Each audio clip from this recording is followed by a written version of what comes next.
Pass పుస్తకం మీద జగన్మోహన్ రెడ్డి ఫోటోను అడ్డం పెట్టుకుని జగన్మోహన్ రెడ్డి మీ భూములను లాక్కుంటున్నాడు అని అబద్ధాలు మాయమాటలు చెప్పి ప్రజల దగ్గర ఓట్లేసుకున్న చంద్రబాబు, పవన్ కళ్యాణ్, లోకేష్ బాబుకు వైఎస్ఆర్సీపీ సీనియర్ నాయకులు మాజీ మంత్రి ధర్మాన ప్రసాద్ గారు సంచలనమైన వ్యాఖ్యలు చేస్తున్నారు. ఈ వ్యాఖ్యలు ఇప్పుడు సోషల్ మీడియాలో వైరల్ అవుతున్నాయి. ఇంతకీ భూ సమగ్ర సర్వేపై ధర్మాన ప్రసాద్ గారు ఏం మాట్లాడారు ఒక్కసారి వీడియో చూసిన తర్వాత పూర్తిగా మనం విశ్లేషించుకున్నాం. మాయమాటలు చెప్పడం తప్ప చేసిన సంస్కరణల్ని భూతద్దంలో పెట్టి తప్పుడు వార్తల్లో మీరు చేస్తున్నారు. ఈవేళ సర్వే ఎంత మంచిది, సర్వే తాలూగా బ్యాక్గ్రౌండ్ ఏంటి, ఐడియాలజీ ఏంటి? గ్రామాల్లో అనేక కుటుంబాలు వివాదాలతో చిదిగిపోతుంటే తనకున్నటువంటి ఆస్తి నిరూపించుకోలేనటువంటి పరిస్థితుల్లో ఉంటే దానికి గాను సర్వే తెచ్చి సెటిల్ చేసి ఎవరి దానికి అప్పచెప్పి అందించే ప్రక్రియ 5 మిల్లీమీటర్ సెంటీమీటర్స్ కంటే ఎక్కడ తేడా లేనటువంటి టెక్నాలజీని తెచ్చి అమలు చేశాం. ఎందుకు నిలిచిపోయింది? ఈసారి జగన్ ఉన్నట్టు అయిపోయింది, మొత్తం అయిపోయింది. సర్వే పిల్లర్స్ చిన్న జగన్ బొమ్మ ఉందని చెప్పి భూమి జగన్ తీసుకుంటాడని చెప్పి మీరు మాయమాటలు చెప్పారు. నిజమేనా? అది భారత రాజ్యాంగంలో అవకాశం ఉందా? ఒకరు భూమి ఇంకొకరు తీసుకునే అవకాశం ప్రభుత్వ అధినేత కదా, రాష్ట్రపతి అయినా తీసుకునే అవకాశం ఉందా? It's a constitutional right. Right to property act కింద ఎవరు ఒకరికొకరు భూమి తీసుకునే అవకాశమే లేదు. కానీ మీద ఒక 40 సంవత్సరాలు ఉన్నటువంటి రాజకీయ పార్టీ అబద్ధం ఆడి ఓట్లు వేయించుకున్నారు. సమంజసమైనది. ఆ వేళ ఉన్నటువంటి హడావుడిలో మేము చెప్పినా ఎవరు నమ్మనటువంటి పరిస్థితి వలన కొంతమంది మోసపోయినారు. ఈవేళ తెలిసింది జగన్ చేసిన ప్రయత్నాలకి మీరు చేస్తున్నటువంటి ఆలోచనలకి ఎంత తేడా ఉందో. సమాజం హితం కోరి చేసినటువంటి నిర్ణయం జగన్మోహన్ రెడ్డి.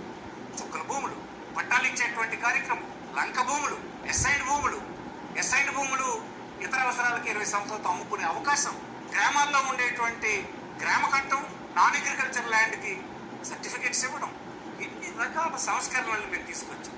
మీరేమో మీ ఆఫీస్లో మీ అధికారుల ముందు అంతా తగలబడిపోయింది, మేము గొప్పగా చేసామని చెప్తే అది ప్రచారం చేస్తే అనుభవించినటువంటి రైతాంగానికి ఈనాడు తెలీదా? సంవత్సరాల క్రితం మీరు పట్టా పాస్ పుస్తకాలు ఆఫీసర్ మీరు లెక్కేసుకోండి. మీరు ఒకసారి మీరు పిలిచి అడగండి, మీ రెవెన్యూ అధికారులు అడగండి, ఈవేళకి ఒక్క పట్టాదారు పాస్ పుస్తకం ఇవ్వగలిసినారా? ఎంత టైం? 18 నెలలు అయింది. పట్టాదారు పాస్ పుస్తకం ఆపేసిన తర్వాత మీరు ఇప్పటికీ 18 నెలల్లో ఒక పట్టాదారు పాస్ పుస్తకం అక్కడ ఇవ్వగలిసినారా? చూశారు కదా ధర్మాన ప్రసాద్ గారి మాటలు.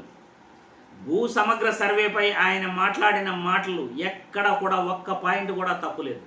2019 ఎన్నికలకు ముందుగా రాష్ట్రంలో కొన్ని లక్షల ఎకరాలు చుక్కల భూముల సమస్యలు, లంక భూముల సమస్యలు, అసైన్డ్ భూముల సమస్యలు, ఎవరి భూమి ఎవరి పేరుతో ఉందో అర్థం కాక రైతులు చాలా ఇబ్బంది పడే పరిస్థితి నుండి బయటపడేయాలని జగన్మోహన్ రెడ్డి కేంద్రం నిర్వహించిన భూ సమగ్ర సర్వేని మొట్టమొదట కేంద్రం ప్రభుత్వం యొక్క ఆదేశాలతో మన రాష్ట్రంలో ఇంప్లిమెంట్ చేసేందుకు ఆయన ప్రయత్నించాడు. గత 30 సంవత్సరాల నుండి కూడా భూ సమగ్ర సర్వే కేంద్ర ప్రభుత్వం దాదాపు ఎన్నో కమిటీలు వేసింది.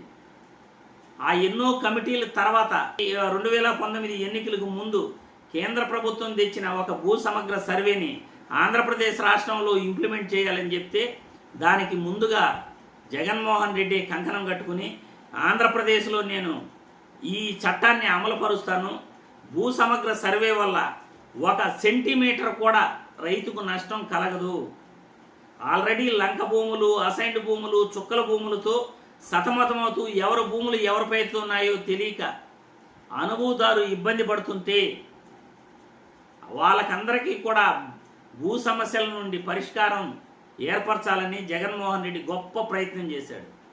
కానీ ఆ గొప్ప ప్రయత్నాన్ని చంద్రబాబు నాయుడు ఏ విధంగా రాజకీయంగా వాడుకున్నాడంటే జగన్మోహన్ రెడ్డి బొమ్మ పాస్ పుస్తకంపై ఉందని ఒకే ఒక కారణంతో ఆ భూ సమగ్ర సర్వేపై తప్పుడు మాటలు చెప్పాడు, మాయ మాటలు చెప్పారు. 2024 ఎన్నికలలో జగన్మోహన్ రెడ్డి మీ భూములు లాక్కుంటున్నాడు అని చెప్పేశారు. రాజ్యాంగంలో ఎక్కడైనా ఒకరి భూముల్ని ఒక పార్టీ కానీ ఒక పార్టీ అధినేత కానీ లాక్కున్న చరిత్ర ఇప్పటి వరకు ఎక్కడైనా ఉందా? అసైడ్ భూముల్ని అమరావతిలో చంద్రబాబు నాయుడు లాక్కున్న విషయం ప్రతి ఒక్కరికి తెలిసిందే. దాదాపు 1070 ఎకరాలు అసైన్డ్ భూముల్ని చంద్రబాబు నాయుడు లాక్కున్నాడు.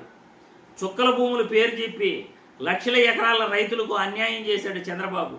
లంక భూములు, అసైన్డ్ భూముల పేరుతో లక్షల ఎకరాల రైతులకు అన్యాయం చేశాడు.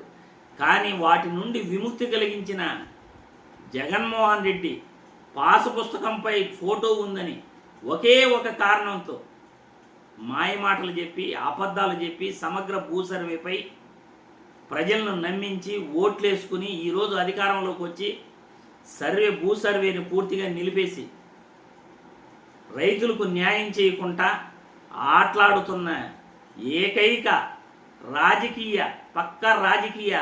నేత, రాజకీయ లబ్ధి పొందేందుకే ఆలోచించే నేత చంద్రబాబు గారని ఈ వీడియో ద్వారా మీకు తెలియజేస్తున్నాను. సమగ్ర భూ సర్వేపై చంద్రబాబు చెప్పిన అబద్ధపు మాటలు, జగన్ ఫోటోను అడ్డం పెట్టుకుని చంద్రబాబు ప్రజలను ఎలా నమ్మపలికాడో ప్రజలు మీ అభిప్రాయాల ద్వారా తెలియచేయండి అని కామెంట్ల రూపంలో తెలియజేయండి అని ఈ వీడియో ద్వారా కోరుతున్నాను.